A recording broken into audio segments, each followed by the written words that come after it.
Welcome to today's episode of the Obsessively Outspoken Podcast. My name is Remington Sinclair, and today I have a very special guest, Dr. Chuck Herring. Dr. Herring, how are you? I'm incredible, sir. How about yourself? I'm doing well. Thank you so much for doing this. I really appreciate it. Oh, definitely. Tell me a little bit about yourself, where you're from, and what led you to the path that you're on right now. Well, the easy part is where I'm from. Born and raised in Pittsburgh, PA. Go Steelers. Actually, a section of Pittsburgh called Wilkinsburg, East End. Spent a lot of time there, a lot of talent there, a lot of love for Wilkinsburg. It's really a great space to be. You good? I'm good. It was really just a great place to grow up. And it was also a great place during the time I was there for people. There's something magic about the time I was there. There's so many, people who were super successful in fields that you wouldn't think who come from there. It wasn't the best school district, but one of the things that I think that we had that most school districts didn't have was a lot of Black excellence in the building. And, I don't know if you've ever seen the research, but it says that if a Black student has a Black teacher by the time they're in third or fourth grade, it's like a 30%, and don't quote me on it, but I'm just spitballing from memory, 30% higher chance of them graduating from college. And then if they have more than one Black teacher in their school career, they have, it like becomes 30% higher than that, which is, ridiculous. And so for us in this school, it was a predominantly Black school, but we had a lot of Black teachers. Like, for example, I had a Black teacher in first grade, Black teacher in second, Black male teacher in second grade, Black teacher in third grade. Didn't have a Black teacher in fifth grade, but the other teacher in the fifth grade was a Black male teacher. Had a Black teacher in sixth grade, had Black teachers throughout my middle school experience. I had a Black principal in high school. I had a Black guidance counselor, and I had Black football coach, Black basketball coach. Now, to be perfectly honest, not everybody was great, but most were. And not that I was even thinking about going into education, because I graduated from Wilkinsburg with a 2.3 GPA. So that was something like, it was one of the lower performing school districts, but and I was mediocre there. That's hilarious. But one of the things that I found is that, I learned so much more about being my authentic self. And so that confidence, that agency, that efficacy that people don't really ordinarily get, I got because of the people that I was surrounded with, the adults that were in my life that were able to show me in their actions, in their words, and in the ways that they treated and spoke to me and dealt with me as a student, as one of their children.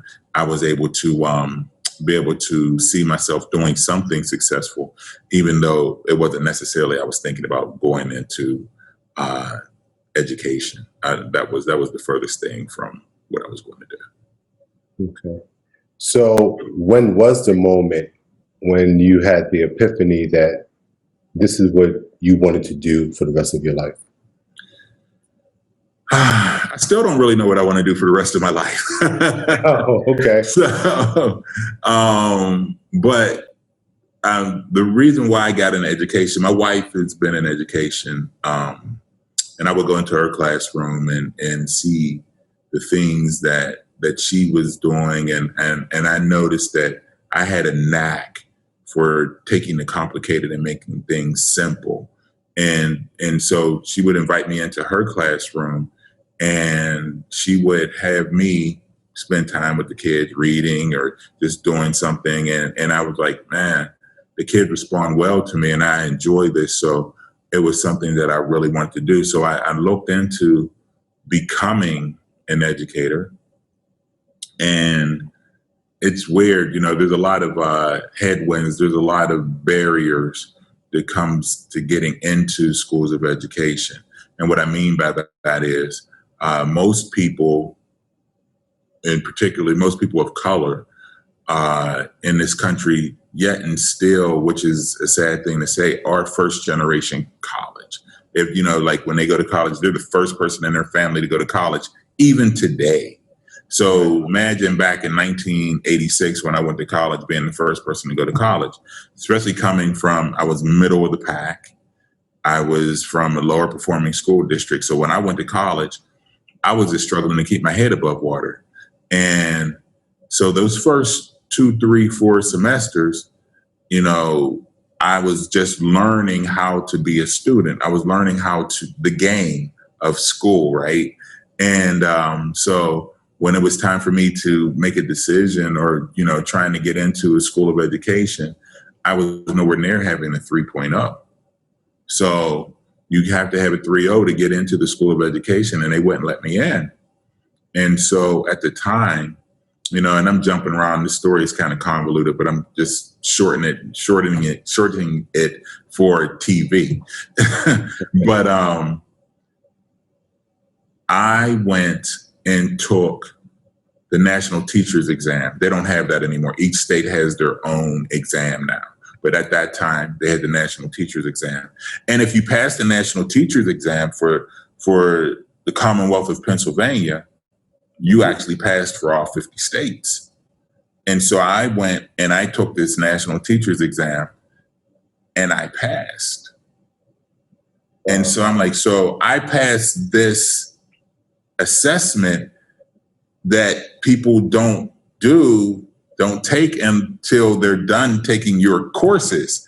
I passed it before I took your courses. So therefore, I think you probably need to let me be in this program. Right. So I got into the program provisionally. And so that's how I got into education. But as we talked offline, I'm entrepreneurial minded. I've always had businesses. I've always thought about ways to do well and do good at the same time. So I taught.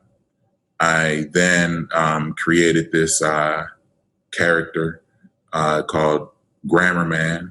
And the 15-second commercial on Grammar Man is that Grammar Man and his sidekicks, Edit and Delete, their arch enemy, Double Negative, was going around zapping kids with the anti-grammar ray. Then Grammar Man would come along and save them through the use of a rap song about nouns, verbs, adjectives, etc. Wow. It got me a lot of publicity, particularly in the late 90s, early 2000s. Didn't make us a lot of money. But what it did do was it got me, I was asked to be the keynote speaker at Princeton University's first ever rap music and education forum. I think that was in 99. And so it's me, and I'm just some guy from Pittsburgh who loves hip hop. I am hip hop. I am of the culture of hip hop, but I wasn't a famous rapper or anything like that. But there were, I'm the keynote speaker, but on the panel discussion on the dais were Common, Bahamadia, Selwyn Seyfu Hines, Crazy Legs from the Rocksteady crew, and all these hip hop icons, right? And I'm like, and me. So, but I don't know, what I said or what I did, but I know that the creator poured something into me to say something must have been pretty amazing because I got a standing ovation. And then people started asking me, well, what else can you do? And that led me to another career as a professional speaker. And so I traveled the country as a professional speaker for about 2011, 2012. And my youngest daughter was having a great career, athletic career, and she wanted me off the road. She wanted me to come home and be around for all of her activities. And so I was like, okay. So I dusted off my teaching certification, and I went to the University of Pittsburgh, started teaching there, and about 3 years later, was told to come out to South Fayette, and I came out here, and liked what I saw. They liked what they saw in me, and I've been here ever since. Wow. Okay. So currently you are the Director of Diversity, Equity, and Inclusion, correct? Yes, sir. Yes, sir. For those who may not know exactly what your core job description entails, can you give us what a day looks like, or what? It's different every day, and that's one thing I like, because I've never had a job where I've worked more than 3 years. So I'm here. This is year number 7 for me. But I came to South Fayette as the gifted enrichment coordinator, which is hilarious to me, because South Fayette is, it was named the district of the decade.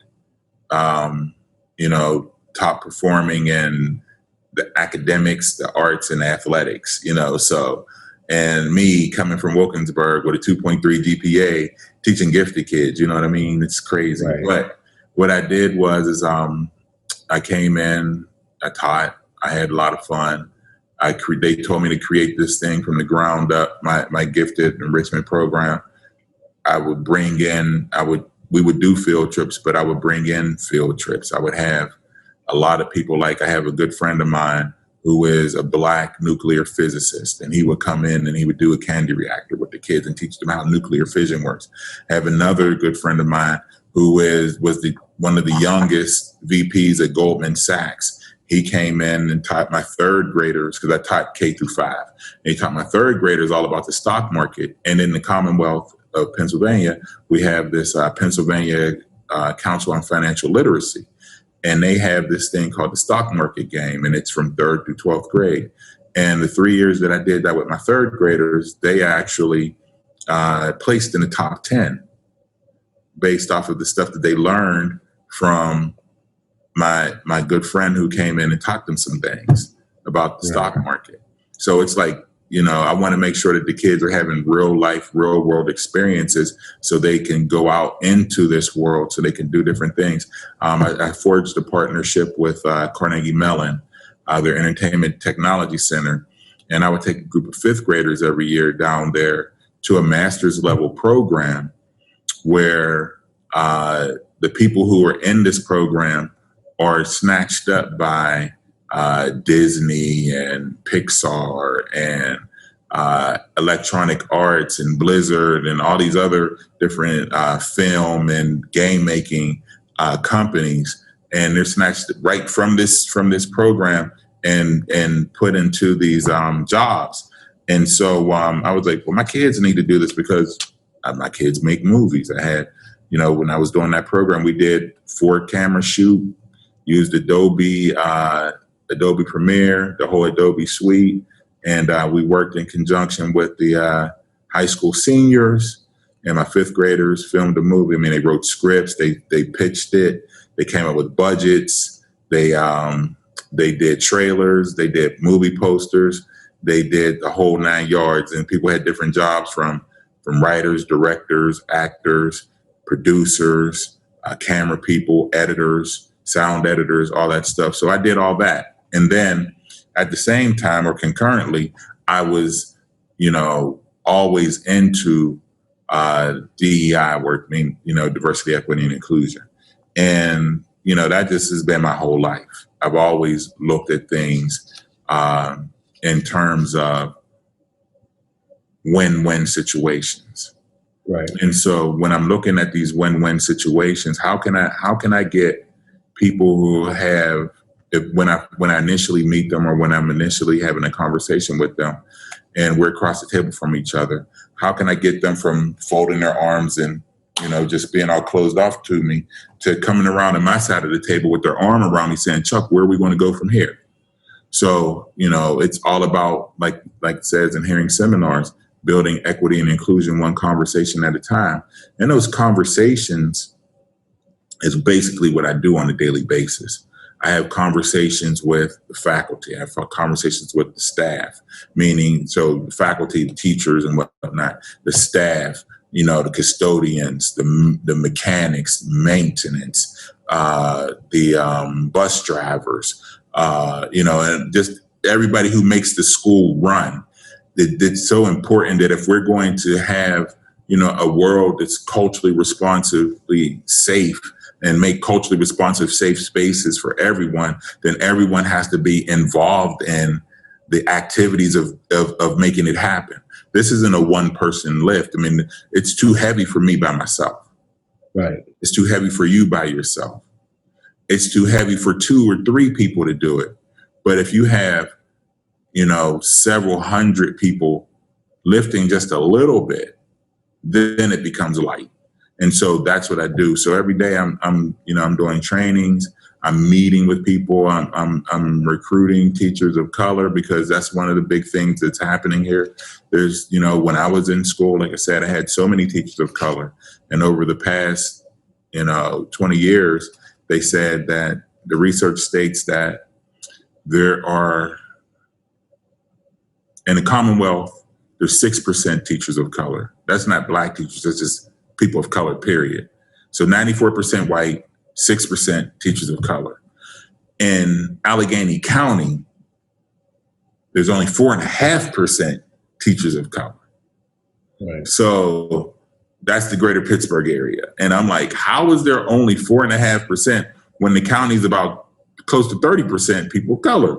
Doesn't make any sense. And so my job is to help, bridge that gap that I talked about earlier, where those barriers to entry are there.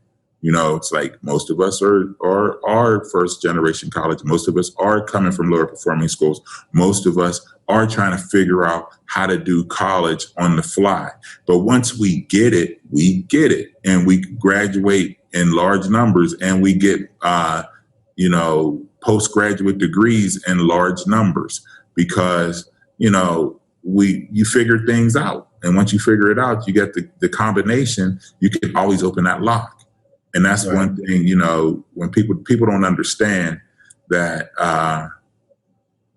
that when somebody has to struggle for something and then they get it, it becomes theirs forever.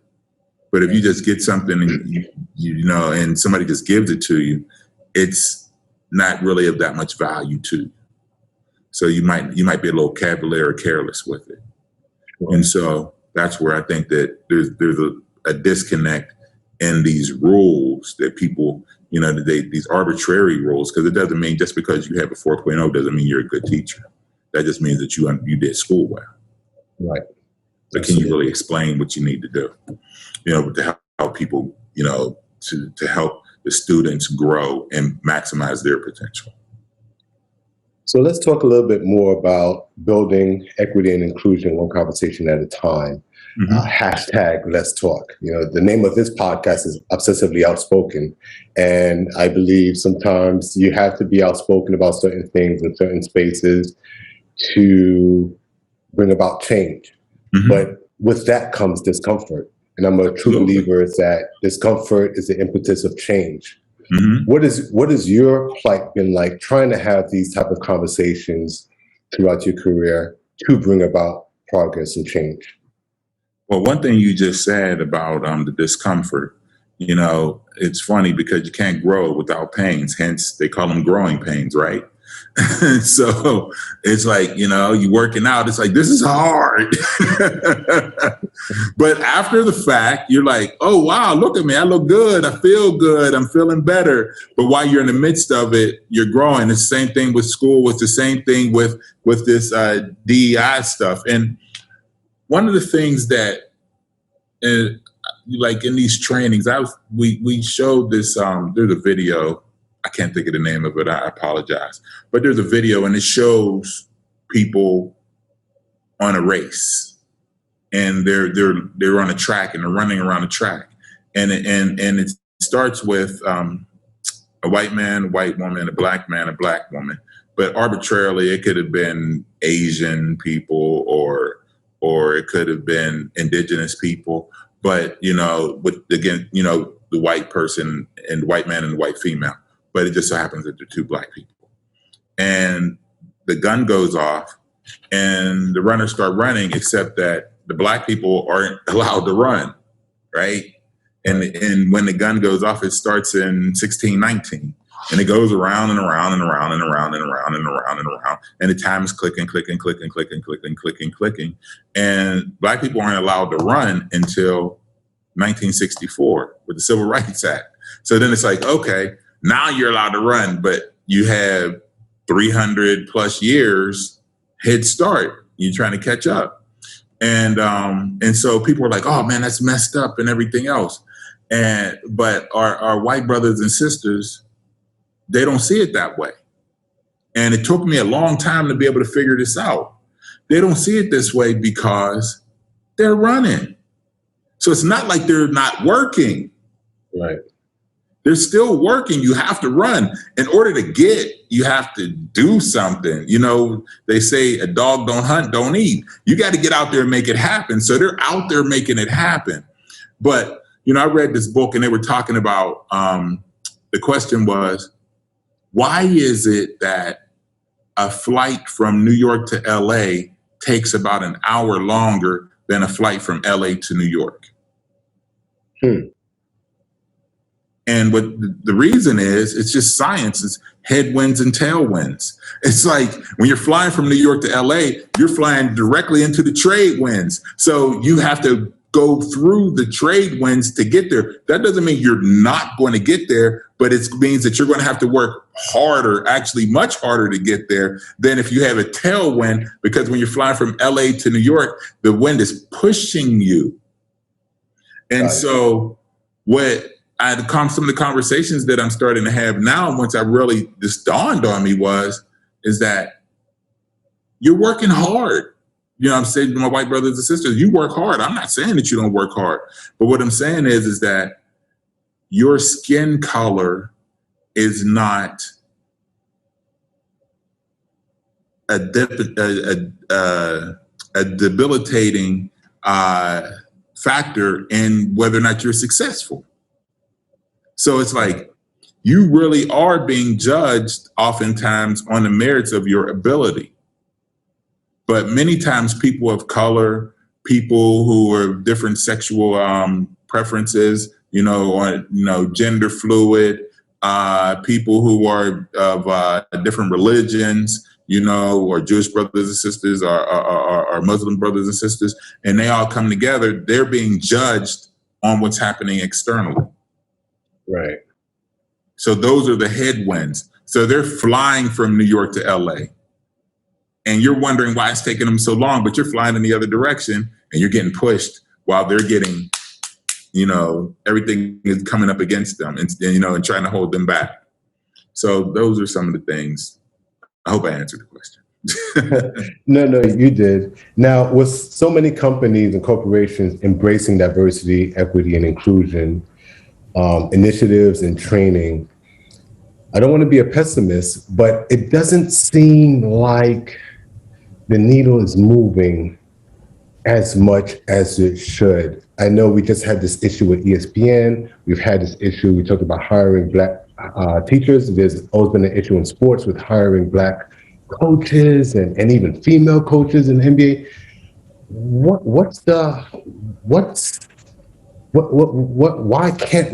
aren't we further than we should be with all of this initiative and training coming from the diversity and inclusion and equity offices and departments and all of these companies? What is it? Why do I still have to turn on my television and hear about ESPN having issues with giving this job to this person? Why can't we get it together? And I say we, because I think it's a microcosm of the society and world we live in.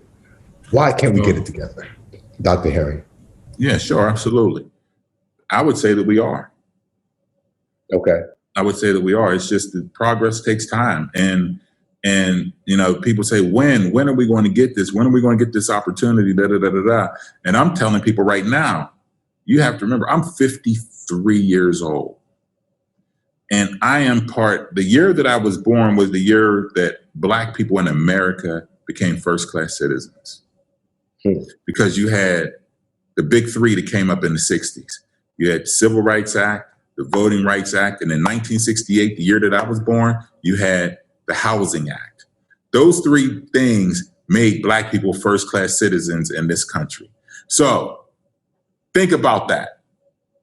my mother, my father, my older cousins, my aunties, my uncles, they were all born without all of their rights. I'm first, me. And look at where I am now. You see what I'm saying? So that's 50 years. But you got to remember that we're going back 400 years. So, yeah, you see the stuff that's happening. We have so many things that are occurring in the media that it's instantaneous now. You know, before it would, you know, you had to have the newspaper and news might travel in 12, 24-hour cycles, right? Actually, they used to have 2 editions of the newspaper here in Pittsburgh. We used to have, I can't remember which one came out in the morning. I think it was the Post-Gazette came out in the morning and the Pittsburgh Press came out in the afternoon. But there used to be 2 newspapers. One was a morning newspaper, one was an afternoon newspaper, because that was the only way you could get your news. Now you have all this buzzing and clicking and binging and all this other stuff on your phones that you're hearing all this stuff. And it's like, well, what's happening? This is happening. This is happening. This is happening. But guess what? You would have never heard of the stuff that happened in ESPN. You would have never heard of all the things that have occurred with the, you know, the unfortunate treatment of people who look like us by law enforcement and others. You would have never heard of those things if it wasn't for this information. So we do have, I mean, these cell phones and so on and so forth. So we do have these things, but the information is coming so hot and fast. It just feels like we're not making any progress. But the progress is in the fact that sometimes the progress is symbolic, but more so the progress is real. You know how I know the progress is real? I'm in this position. Okay. This position wouldn't have happened 10 years ago. I know the progress is real because the Commonwealth, the state of Pennsylvania, has an equity and inclusion task force, which I'm a part of. And, you know, and people, the challenge is, though, is that most people think that diversity, equity, and inclusion is mostly about race. And I push back against that. I'm saying that race is a part of it, but it's if DEI work is a pie, race is one slice of it. And this is what I do when I talk to people. I say, okay, so again, we're having these conversations, right? You know, building equity and inclusion one conversation at a time. So typically, you know, I'm the only person of color in the spaces that I'm training. And so when I have these conversations with folks, I say to them, how many of you think the DEI is about race? Just about everybody raises their hand. All right, so I said, okay, I'm going to share something with you and we're going to take race out of it and show you. So I said, okay, we live here in the United States and actually in the entire world, but let's just talk about the United States. In the United States, there's more women than men. You know, the statistics just bear out. There's about 51, 52% women, 48, 49% men. So, but women make 75 to 80 cents on the dollar compared to a man. Why is that? Well, I can tell you one thing, that is an equity issue. It's, you know, that's an equity issue right then and there. Boom. And so now if it was me, I'd be asking this question. Actually, I have asked this question. The question is why does that happen? And the answer is, for many of you who have seen Hamilton, it's because there's a song in Hamilton, it's called The Room Where It Happens. And women, y'all ain't in the room. That's an inclusion issue. Now, I just talked about equity and inclusion and didn't talk about race at all. Now, I'm going to even blow your mind even more right now. Let's go ahead and talk about diversity. Let's go ahead and talk about diversity. So now, me, I'm out of here. I'm not in this room. So if somebody was to come into this room right now and see you guys in this room, they'll see all white people. And they'll say, this room is not diverse. And I will push back against that because right out the gate, I'm going to tell you, there's diversity of gender. There's diversity of sexuality. There's diversity of thought. There's diversity of ability. There's the socioeconomic diversity. There's all these diversities that are there. And guess what? We talked about diversity, equity, and inclusion and didn't even talk about race. Right.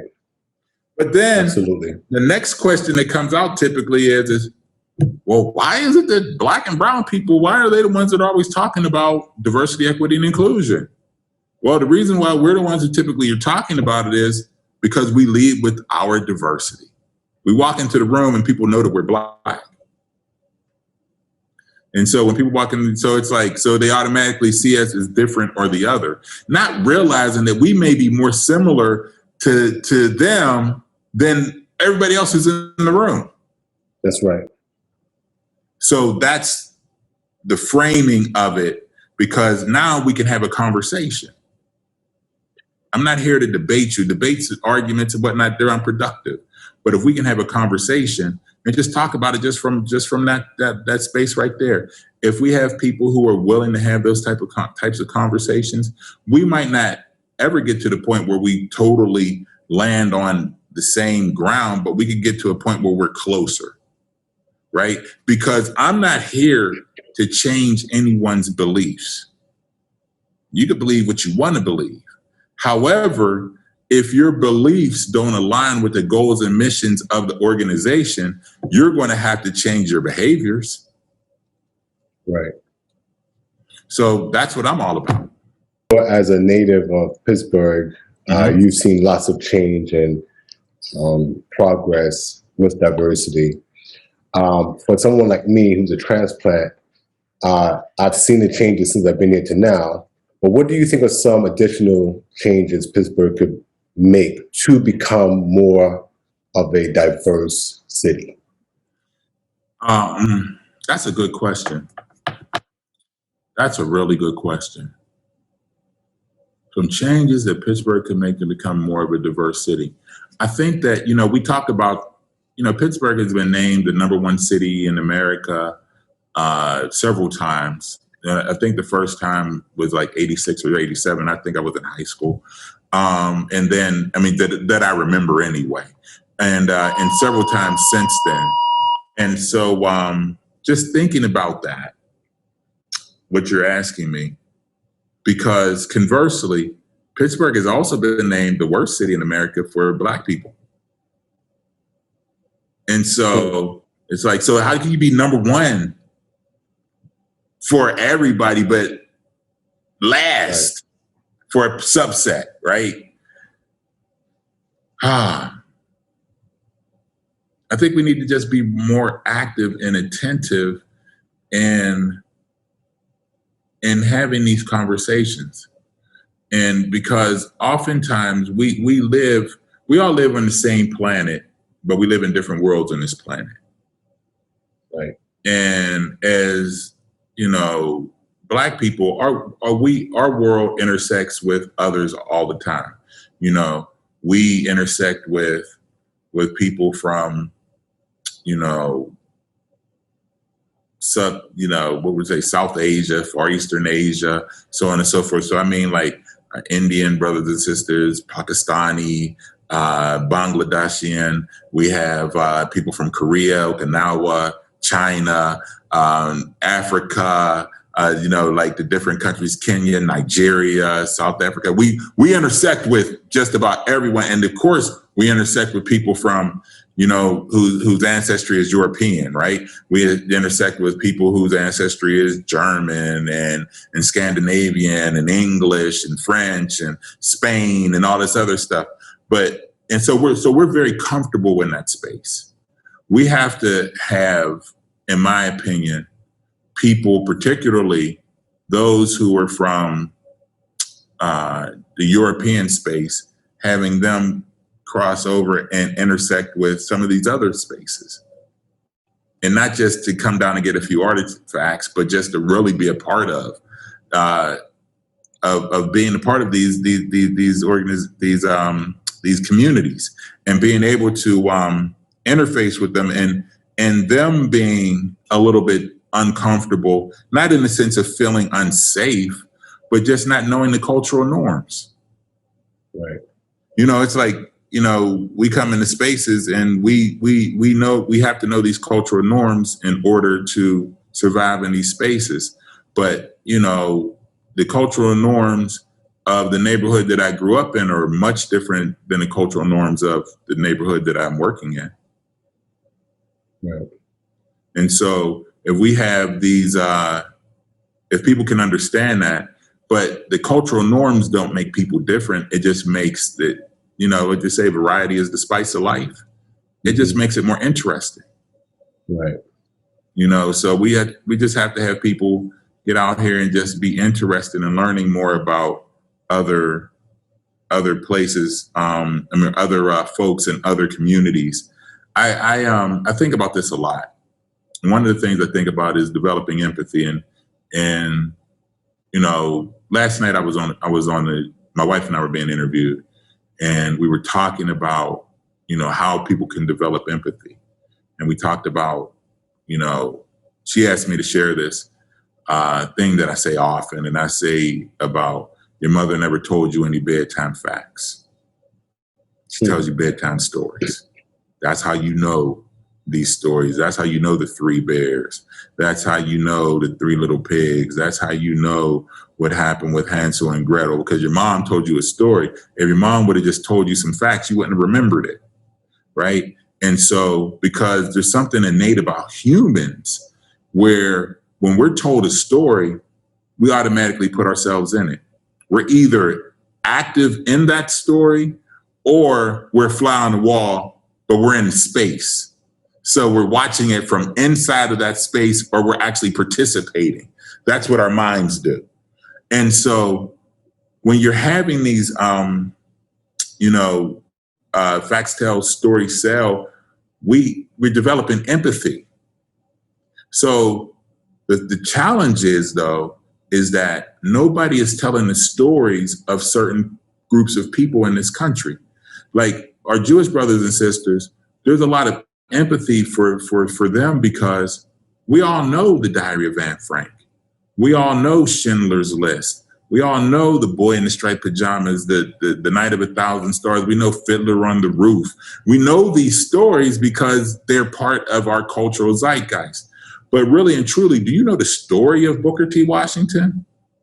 You know who he is.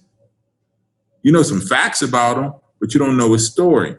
Do you know the story of Sojourner Truth? You know who she is.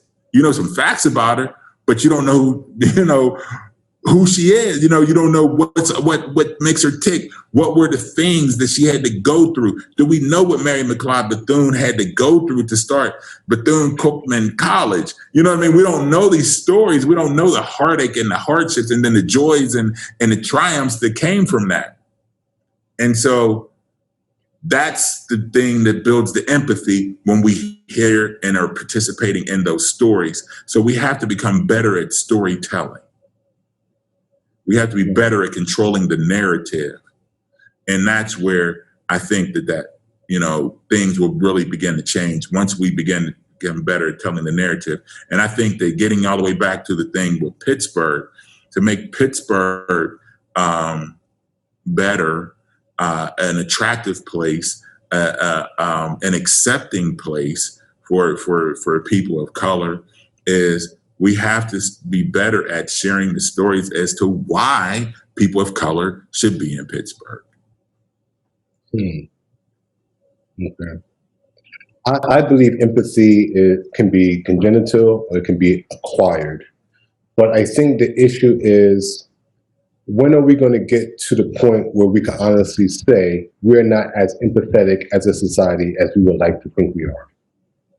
I think those conversations need to be had. And once again, I don't want to come across as a pessimist, but two things can be true. Oh, yeah, absolutely. We love to say when something happens dealing with any minority group, we're not like that. This is not us. And I'm here to give pushback. It is very well America. We have to stop not telling the truth about who we are. And once we do that, then we're able to get on a path where we can do better and change. But how are you going to be an empathetic person when you can't admit that you have no empathy? We have to start there first. I'm going to push back a little bit. What you're saying is that, yes, there are people who, I don't think that people don't have empathy. They just don't have empathy towards certain situations. Okay. Does that make sense? So they don't have empathy towards certain situations. And the reason why they don't have empathy towards certain situations is because they don't have that narrative about those situations. The narrative is what drives the empathy. It doesn't really matter. It's like, you could tell me a bunch of facts about, I don't know, a cockroach. And I don't really care about a cockroach. I just don't want them in my house, right?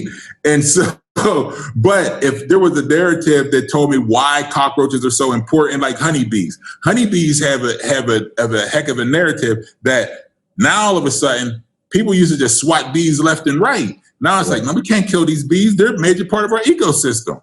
Right. So because they have that story. Right. So you believe, you're under the belief that if we had these stories from the beginning of time, the empathy would be way higher. The level of empathy for Black people would be much higher than it is now. Black, Indigenous, Asian, whomever, Muslim, Jewish, yes, definitely. I wholeheartedly believe that. And I think that, but to go back to what you were saying, as far as two things being true, that's true. I mean, that people can hold more than one thought. There are two things can be true at the same time. One of the things that I talk about, and this was something that was brought to me in, having a conversation with some educators, and they were asking me about, what were they asking about the monuments.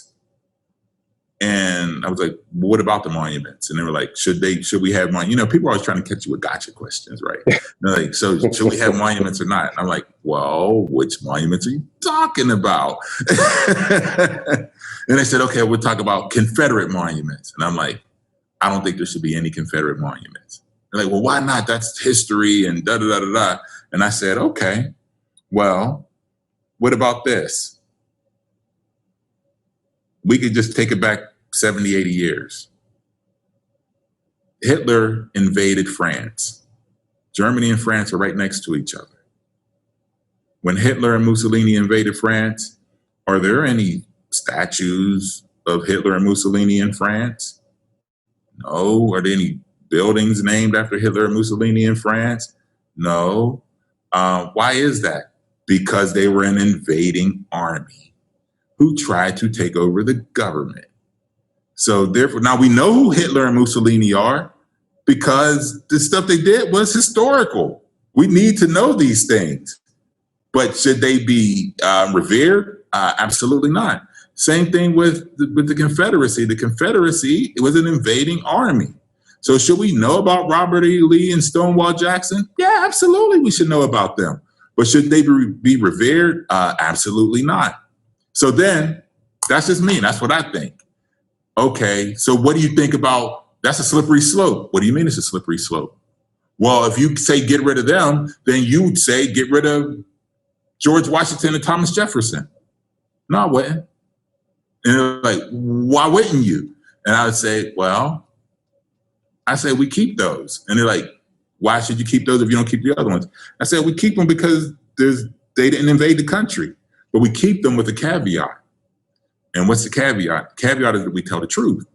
And what do you mean tell the truth? It's like, well, and that gets back to your point of two things being right. You can have two things that are right at the same time. So I'm going to tell you two things about George Washington.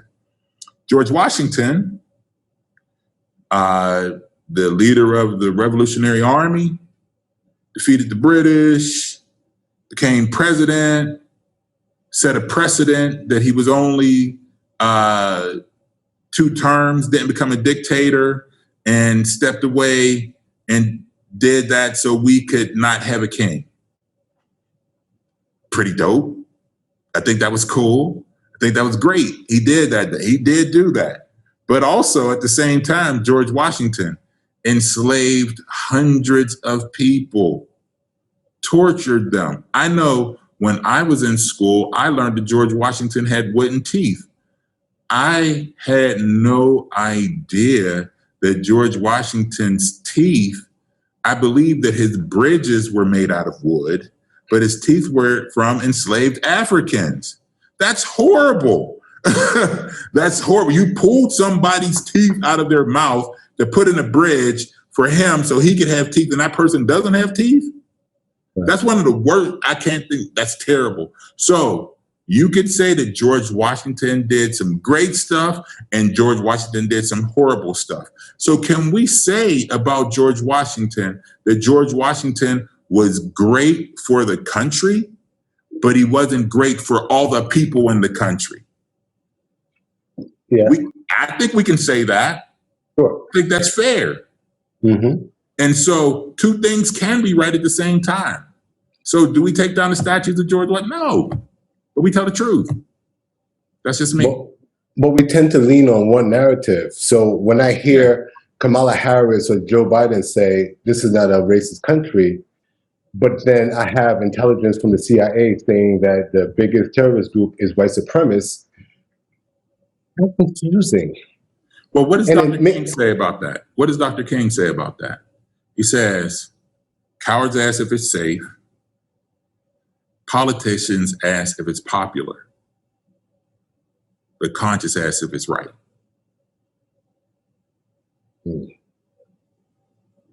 So when you talk about Kamala Harris and Joe Biden, politicians. Yeah, but it doesn't help the cause, is what I'm saying. I think it flies in the face of what you're trying to do, what I'm trying to do, because it gives the impression that there is no reason for a fight because there is no struggle. And so we can be.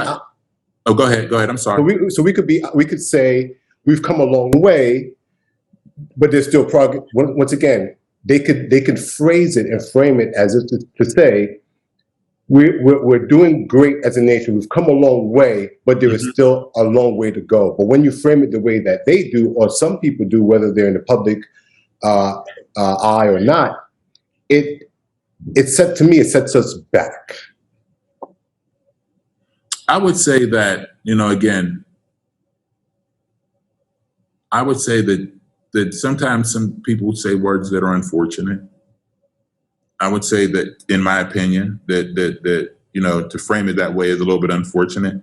But, looking at the situation and the position that they're in, I don't have all of the information that they have is to understand why they would say certain things in a certain way. It's sort of like, being a parent. My children are grown now, but when they weren't, they didn't have all the information to understand why I would do certain things. And they would be like, that just doesn't even seem right, Dad. Why did you do this? Da, da, da, da, da, da, da, da. And I had my reasons that to them really doesn't make sense. But after the fact, they're like, 10 years later, I understand now. You had to do it this way because you had to circumnavigate this other stuff. So I don't know why people say or do certain things. I just know that I'm going to continue to do the things that I'm doing by having the conversations like we're having right now. Sure. And I agree. What are your thoughts on critical race theory? Critical race theory? I really didn't have any thoughts on critical race theory until a couple of months ago. and the reason why is that, from what I understand about critical race theory, actually, I know, not even understand, I know that critical race theory is a postgraduate study, and it's a theory that it's a theory, first and foremost, and it's a study. It's not here, but people are taking and twisting it and making it into something that it's not. And so I know that in conversations that I have had with certain people, asking about curriculum and how it's being, utilized in schools, I can tell everyone that in Pennsylvania that critical race theory is not being taught in schools. Our curriculum all public schools in the Commonwealth of Pennsylvania curriculum standards are mandated by the Pennsylvania Department of Education. And those curriculum standards from the PDE, the Pennsylvania Department of Education, are ratified by the Pennsylvania General Assembly. So it goes through your state reps and your state senators. They have to vote on it.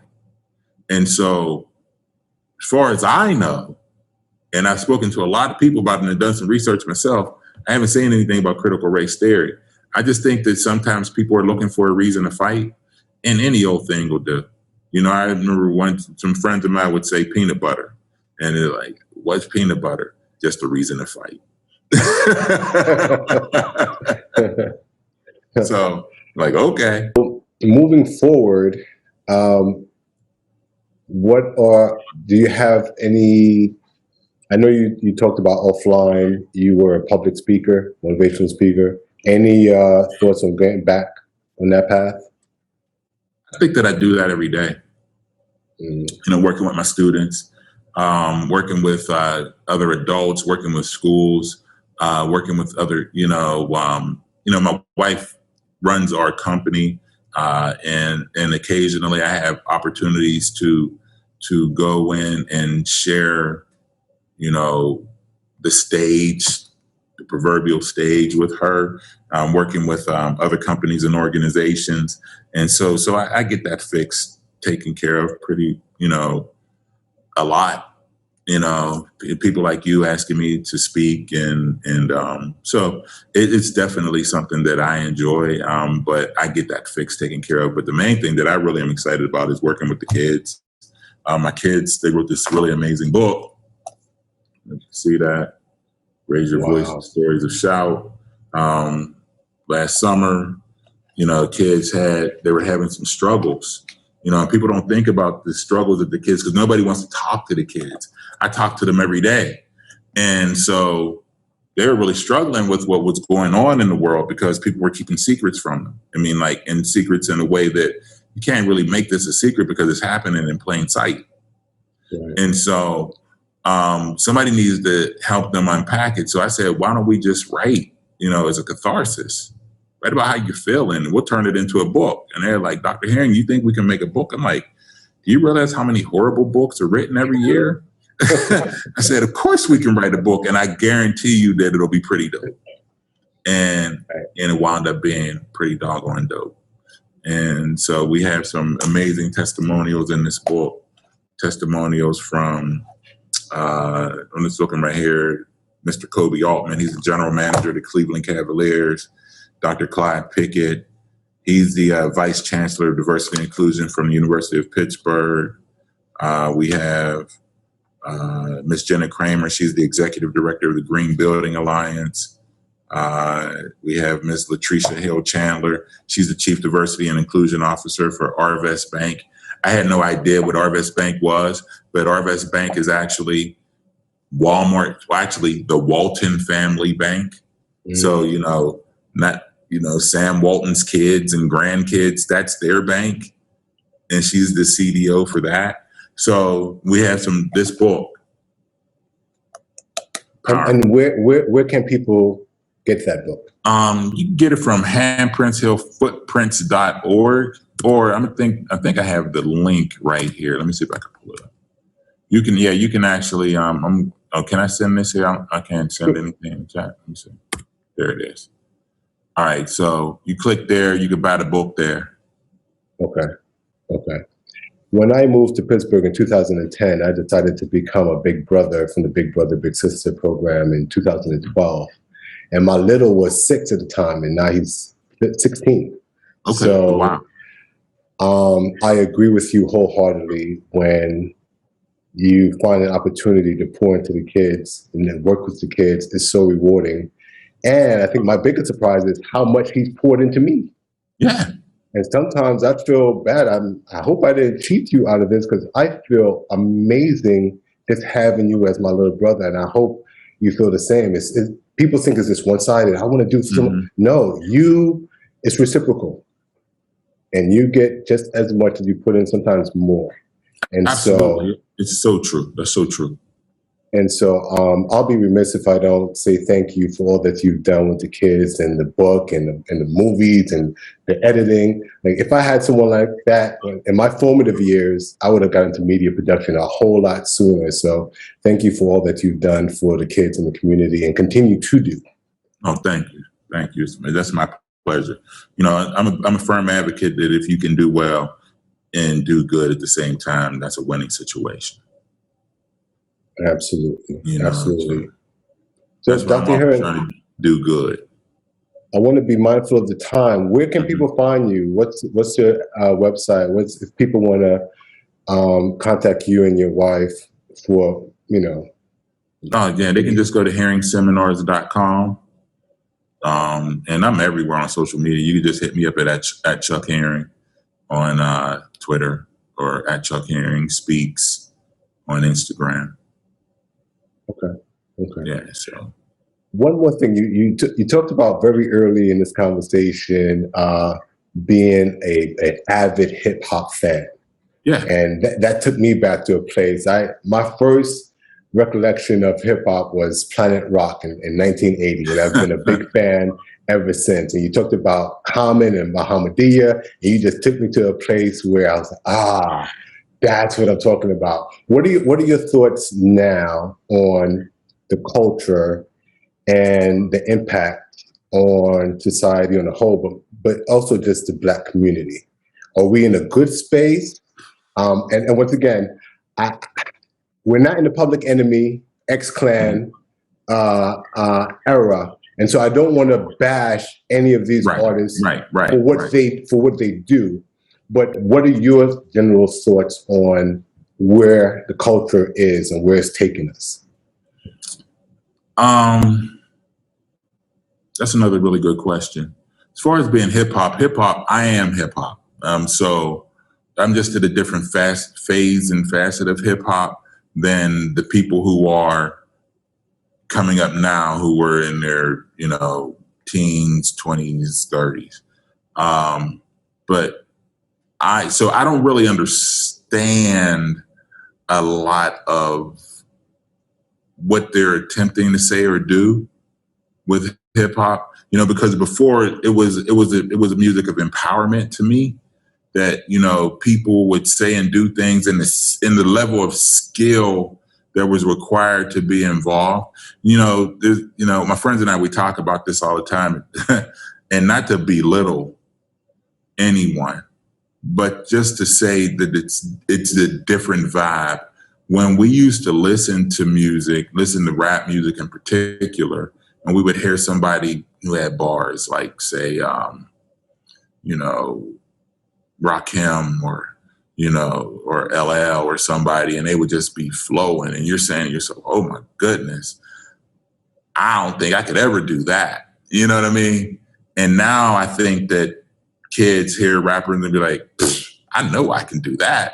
I mean, I'm sitting there, and as soon as I hear a beat, I can make one of those songs that the kids are saying right now just off the dome, right?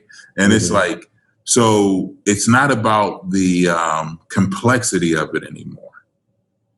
It really, I don't know what attracts them to it, because I'm not 20, you know what I mean? Because I'm sure my parents didn't understand what attracted me to it when I was 20. So it's not for me to understand. I just hope that they realize that the power that they have, and then they get a chance to grow. And so, I mean, because if you were to tell me that, in 1992, when Snoop came out on The Chronic, that in 2021, he would have a TV show with Martha Stewart, I tell you, he was crazy, right? Crazy. Yes. You know what I mean? So, you tell me that Ice Cube would be, Are We There Yet? Right. You know what I mean? Right. You know what I mean? Like family-friendly movies that tell me that Ice-T would be on a TV show for 20 years about being a police officer. Right. I just couldn't see it. No. So I just hope that these kids who are in it now, because unfortunately, every time again, we talk about these smartphones that many people use really stupidly, but it seems like every day there's some rapper that I don't know because I'm not in that mix anymore. Sure. They're dying. They're being murdered. They're going to jail. And I'm like, for what? What's happening here? So hopefully they get an opportunity to grow, to become 50 years old, to become 60 years old like Ice Cube and Chuck D. You know what I mean? I think about it all the time. I'm like, myself, Will Smith, LL, and Ice Cube, we're all basically, and Jay-Z, we're all the same age. I'm the only one that's not a millionaire. I hate them dudes. But I think about where we were. Right. It's an amazing journey when you look at Will Smith coming from parents just don't understand to now. You can't even fathom, it's just an amazing story. And like you said, LL, Ice Cube, these guys have transitioned and rebranded and really made something of themselves at a time when you were just a rapper. And I loved you for it. But now you've just soared and you're in just a completely and totally different stratosphere. I'm like, LL is Def Jam. He started, that's him. At 16, he's an icon. And now he's on a TV series for the past, 10, 15 years? It just blows your mind. Yeah.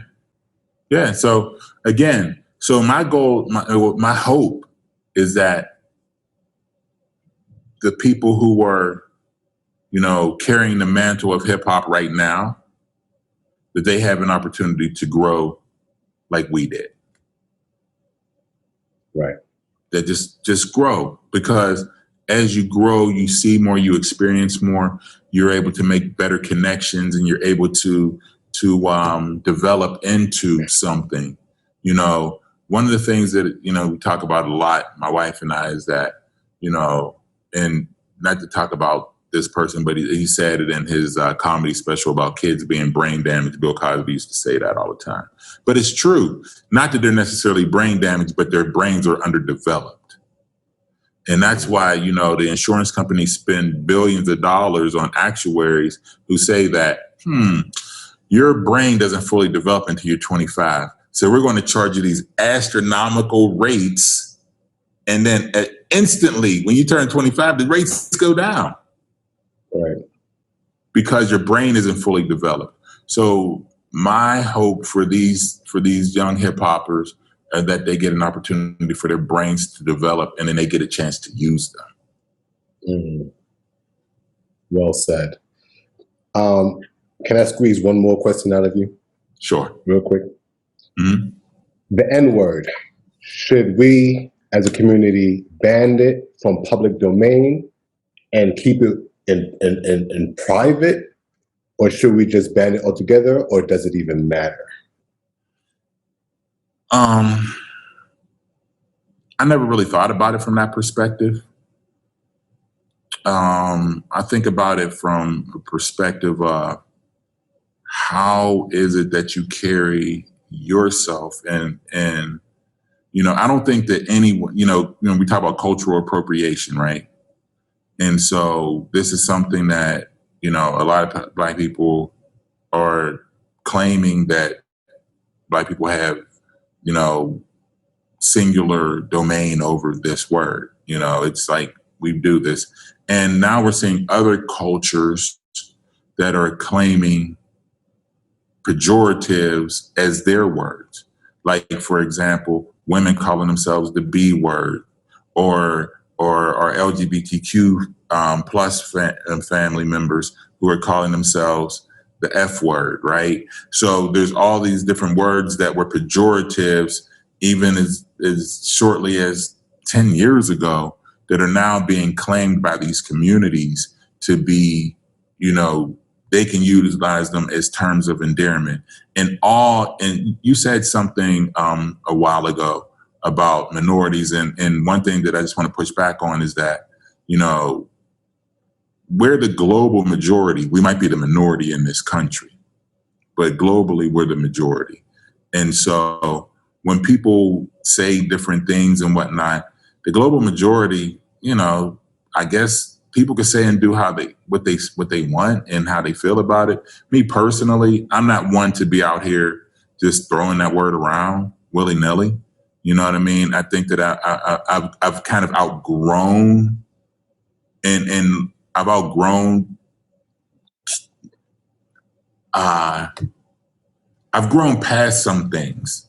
I think that my vocabulary has grown to the point where I can say and do certain things and get my point across without using certain words that I just don't want to use in my vocabulary anymore.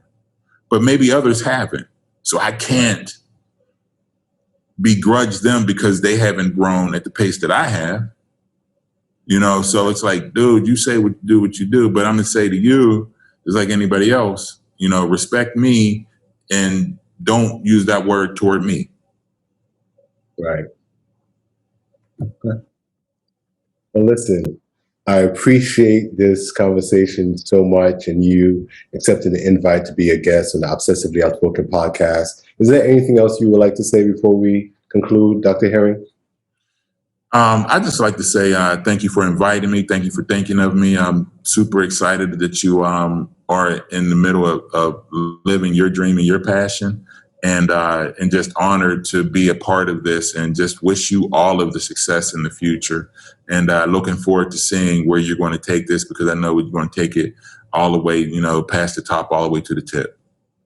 Thank you. I really appreciate that, and same success to you and your wife as well. Thank you. I'm sure we're going to keep in touch. Yes, and, sir. Once again, I appreciate you, and hopefully we may be able to do this again in the future sometime. Definitely. Appreciate you, sir. Same here. Absolutely. All right. Take care. You as well.